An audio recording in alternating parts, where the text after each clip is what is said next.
কাবিল তখন বলছে, ইয়া রব্বুল আলামিন, ইবলিস শয়তান আপনার হুকুম অমান্য করেছিল, আমার পিতা আদম নবী আপনার হুকুম অমান্য করেছিল, তাদেরকে তো জমিন গ্রাস করেনি, আমার কেন গ্রাস করলো?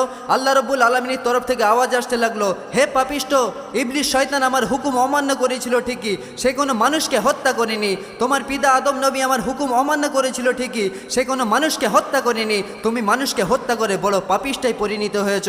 আল্লাহ রব্বুল আলামিন ফের জমিনকে আদেশ দিল, হে জমিন, তুমি কাবিলকে বুক পর্যন্ত গ্রাস করে নাও। সাথে সাথে কাবিল বুক পর্যন্ত জমিনের ভিতর পুঁতে গেল।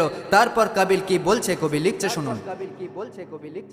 কাবিল বলে, ক্ষমা করো আল্লাহ গো তুমি, ইবলিসেরই ধোঁকাতে ভুল করেছি আমি। কাবিল বলে, ক্ষমা করো আল্লাহ গো তুমি, ইবলিসেরই ধোঁকাতে ভুল করেছি আমি। নবী মুহাম্মাদের ওসিলায় দোয়া কবুল